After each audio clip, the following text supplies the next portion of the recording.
Abonne-toi à ma chaîne YouTube pour suivre mes différents types de guidance. Pour en savoir plus sur moi, mes prestations, je t'invite à visiter mon site internet christophe-loubet.com. Et bonjour à toutes et à tous, on est parti pour la guidance de la semaine prochaine, donc la guidance du 9 au 15 octobre 2017. Alors quelques petits mots avant de démarrer. Vous pouvez retrouver sur ma chaîne, en cherchant un petit peu voilà, dans les récentes vidéos que j'ai partagées.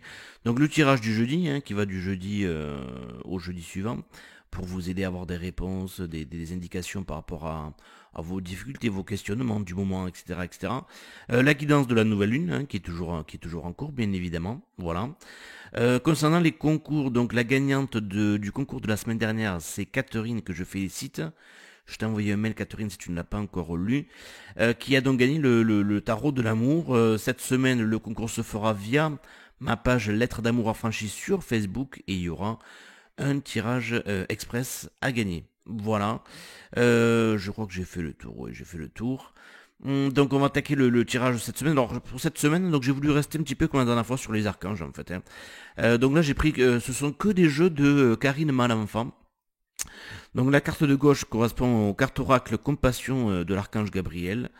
Celle du milieu, c'est les cartes oracle guérison de l'archange Raphaël. Et celle de droite, c'est les cartes oracle protection de l'archange Michael. Et ben, je ferai la semaine prochaine, je pense que je ferai les mêmes avec ceux de Dorine Virtue. Pareil, Michael, Raphaël et Gabriel, le trio magique.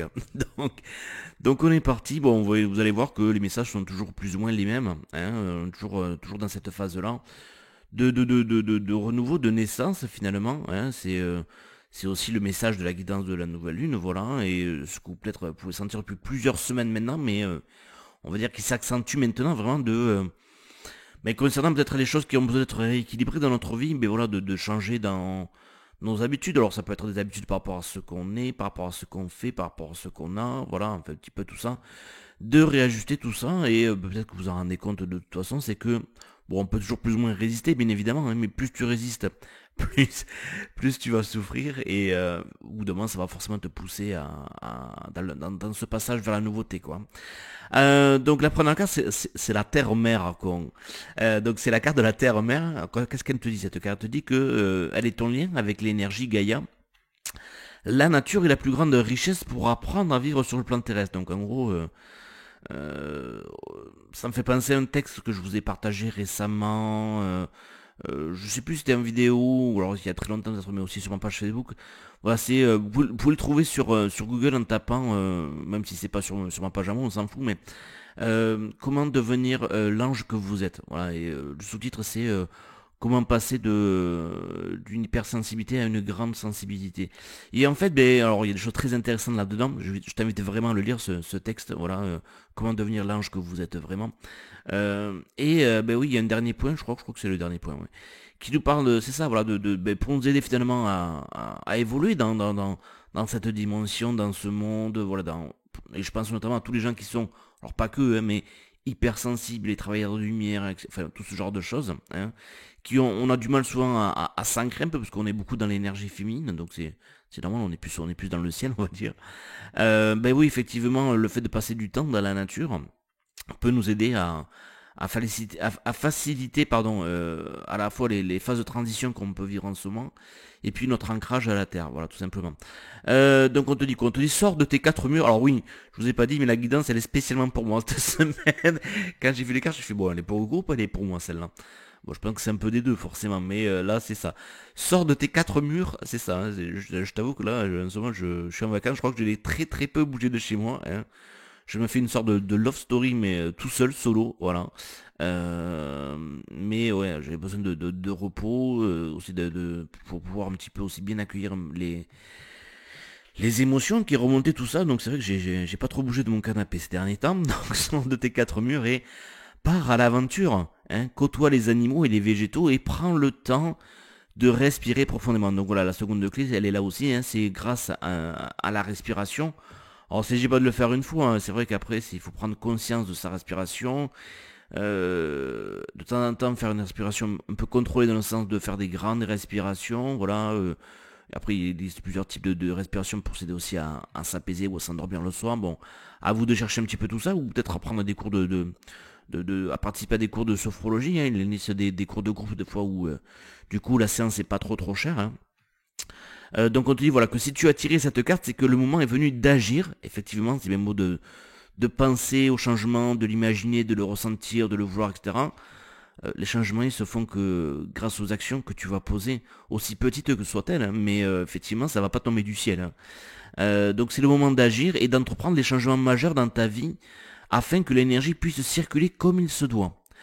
Lorsque tu seras parfaitement enraciné, tu comprendras tous les aspects de ton incarnation terrestre. Tu ne douteras plus, alors c'est intéressant parce qu'on verra tout à l'heure, la dernière carte on parle de foi justement, donc la foi, ben, l'inverse c'est le doute. Hein. Tu ne douteras plus, tu n'auras plus peur de marcher vers ta mission. Tu as besoin d'harmoniser ton chakra racine, celui qui te permet forcément l'enracinement, et de te plonger au cœur de la terre-mère. La terre-mère. Donc marche en forêt parmi les arbres et les fleurs et imprègne-toi de l'énergie Gaïa. Fais la promesse de créer un lien unique avec tous les éléments de la nature.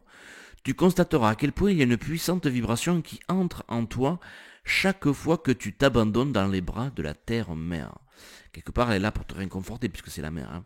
Alors les autres significations possibles de cette carte. Premièrement, partage des moments de bonheur avec une autre personne, soit un ami ou un membre de ta famille. C'est un précieux cadeau que tu offriras à ton âme. Deuxièmement, pars à l'aventure avec un sac à dos et une bonne dose de bonne humeur. Ne prévois pas ce périple, ose éveiller en toi le désir de vivre pleinement, sans attache. Troisièmement, adopte un animal de compagnie. Si tu vas adopter un Christophe, j'en connais un qui est pas facile à apprivoiser, mais qui est assez canin. Alors, deuxième carte, c'est quoi? C'est déploie tes ailes. Hein. Et oui, parce que petit oiseau, si tu n'as pas d'ailes, tu peux pas voler, et. Évidemment, ceux qui connaissent pas Gad Elmaleh comprendront pas. Alors, une magnifique. Alors non, c'est une licorne. Elle a une petite corne, mais c'est bien une licorne. On te dit, il est temps de déployer tes ailes. Donc, c'est toujours le même message finalement. Tu as la force pour entreprendre une nouvelle phase de ton existence. Donc, on voit bien que on a un peu de transformation, mutation. Je vous ai parlé la dernière fois de changement de peau, comme le font certains animaux, mais c'est ça. Donc, aie confiance en toi et cesse de remettre à demain. Hein, donc, on en revient à la première carte, c'est ça. Ce que tu peux accomplir aujourd'hui. Stop à la procrastination. Alors, cette carte indique que le moment est venu d'entreprendre le plus grand périple de ta vie. Si tu hésites et que tu te demandes si c'est le bon moment pour agir, la réponse est oui. Va de l'avant et aie foi que tout se déroulera exactement comme il se doit. Alors je répète bien, c'est comme il se doit et non pas comme toi tu aimerais. Hein. Petite précision importante, mais voilà, hein, l'ego, c'est ça. Ah, mais non, mais ça se passe pas comme ça. Et alors justement par rapport à la procrastination, c'est ça, souvent c'est de pas attendre le moment idéal, hein, parce que tu le sais bien que tout ça, ce sont des stratagèmes de l'ego pour t'empêcher d'avancer. C'est je suis fatigué, je manque de motivation, je vais d'abord me reposer, puis quand ça ira mieux, quand j'aurai la motivation. Crois-moi, j'ai testé pendant de nombreuses années. Hein. Quand tu dis que t'as pas le temps, mais comme par hasard, les moments où tu as le temps, mais tu dis que tu dis. C'est vrai en plus, hein, mais c'est ton ego qui trouve ces stratagèmes-là, qui les crée en toi. Hein. Ben t'es fatigué, quand t'as la motivation, ben t'as pas le temps, etc., etc. Donc tu trouveras toujours des excuses. Il y a pas de bon moment. Il n'existe pas de moment parfait pour commencer. Hein, tous les bons procrastineurs comme moi le savent, mais ouais, mais là c'est mercredi, non, je sais pas pourquoi, mais il faut que je commence un lundi, voilà. Toutes les excuses à la con qu'on se trouve, d'accord. Faites des petits pas, par contre, ne cherchez pas à faire la révolution, faites des tout petits pas. Et essayez pas d'en faire trop tous les jours, faites-en un tout petit peu. Vous avez le droit aussi par moment de ne plus avancer, hein, même de faire un petit peu marche, mais voilà, au bout d'un moment, il faut repartir de l'avant. Alors on te dit quoi? Il est important que tu fasses preuve de persévérance, et oui, persévérance, et de courage. Persévérer, hein, percez et vous verrez. Il perce la limite, le mur que tu t'es mis et tu verras de nouveaux horizons. Tu verras, tu verras, voilà, des choses différemment, etc., ce qui t'attend finalement. Ne crains pas de rencontrer quelques obstacles. Et oui, ça fait partie un petit peu du jeu, on va dire ça comme ça. C'est le jeu, moi, pour Lucette. Hein. Fixe ton attention sur ton rêve et nourris des pensées positive, dénuée de ton ego. Oui, c'est important en ce moment, dans ces périodes un peu transitoires, un peu complexes, un peu difficiles. un peu fatigante de pas rajouter de négativité, de pas broyer du noir, de pas s'imaginer que ouais, attention, laisse tomber, j'y arriverai jamais, tout ça. Non. Euh, il faut l'espoir, l'envie, le désir, tout ça, ce sont des choses vraiment importantes à nourrir. Alors tout est possible à celui et celle qui reconnaît la présence divine en son âme. C'est ainsi que toute chose peut être accomplie, sans vibrer en toi ce que tu souhaites se produire et cela se manifestera. Abracadabra, c'est un peu ça. Hein. Alors les autres significations de cette carte. Premièrement, un membre de ta famille est peut-être sur le point de déménager et cela te contrarie. Ouvre ton cœur à l'amour et laisse-le prendre son envol. Deuxièmement, tu es en train de planifier un voyage. Cette carte dit vas-y sans crainte, tout se déroulera bien. Troisièmement, il est temps de passer à l'action maintenant. Que tu désires changer de carrière, déménager, voyager ou décorer ta maison, fais-le dès aujourd'hui. Et dernière possibilité, écoute ton intuition et pars à l'aventure. Et d'aventure en aventure. Alors, dernière carte, effectivement, la foi. Donc, eh bien oui, c'est un peu ça, la foi, c'est, regarde, on voit bien que c'est une échelle qui perce à travers les nuages sombres et qui se dirige vers la lumière, mais on voit pas ce qu'il y a de l'autre côté finalement. Donc c'est bien, t'es obligé d'avancer pour voir ce qu'il y a plus loin. C'est un peu comme la route. Hein. Si la route te fait peur, ben tu n'as pas d'autre choix que d'avancer, sinon tu vas rester sur place. Hein. Et c'est en avançant que tu verras où la route te mène, où tu vas passer un col, tu verras plus loin le paysage. Hein. Donc on dit que le moment est venu de te relier à la partie divine en toi. Donc ça fait 2 fois qu'on t'en parle, hein, de te relier à ton âme finalement. Lorsque tu pourras ressentir sa présence, tu ne pourras plus douter. Dès aujourd'hui, retrouve confiance en toi. Tu ne peux plus renier qui tu es réellement, puisque tu as foi en toi, en la source et en les êtres qui t'entourent.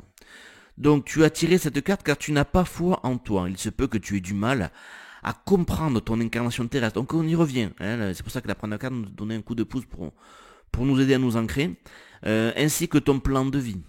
Afin de pouvoir te relier à la partie divine, il est nécessaire que tu retrouves confiance en toi, mais également que tu portes foi en la source et en ton âme. Tu débuteras peut-être un cheminement spirituel où tu es déjà avancé dans ta quête, quoi qu'il en soit. La foi est la puissance qui te mènera vers la conscience christique. Si tu renies la voix dans ton cœur, tu ne pourras pas comprendre les raisons de ta présence sur la terre-mère. La foi est une multitude de forces énergétiques qui sommeillent dans toutes les cellules de ton corps. Elle résonne dans les mots que tu prononces, dans le regard que tu portes sur les autres, dans les petits gestes du quotidien. La foi, c'est le souffle sur tes ailes. Les ailes qu'il te faut déployer, hein, deuxième carte. C'est la confiance qui brûle en ton cœur. C'est la petite voix, Telenka dit, c'est la petite voix qui te guide sur ton chemin. C'est la lumière qui brille en ton âme. Retrouve la foi. Alors, les autres significations possibles de cette carte. Alors, premièrement, écris plusieurs affirmations positives et lis-les à voix haute le matin lors de ton réveil. Deuxième possibilité, c'est ta foi qui te conduit sur un nouveau chemin. Le moment est venu de te libérer des obstacles et d'aller de l'avant. Troisième possibilité, prépare-toi à recevoir une bonne nouvelle qui va apparaître dans ta vie de manière inattendue. Abracadabra, encore une fois. Quatrième possibilité, tu es sur le point de prendre la plus importante décision de ta vie. Et dernière possibilité, un ange est placé sur ton chemin afin de t'offrir un signe. Pas le signe le canard, un signe, une synchronicité. Donc à part si le canard est vibrant peut-être, mais bon voilà, hein, ça c'est pour ces dames. Donc sois attentif. Il se peut que tu trouves des plumes, hein, tant que ce ne sont pas les tiennes que tu perds, ça va. Donc voilà les loulous, on se retrouve la semaine prochaine. N'oubliez pas le concours, mais c'est sur Facebook cette semaine. Et puis prenez soin de vous et faites un tout petit pas vers ce que tu veux changer dans ta vie, voir les évolutions que tu veux voir apparaître, tout simplement. Prenez soin de vous, bisous.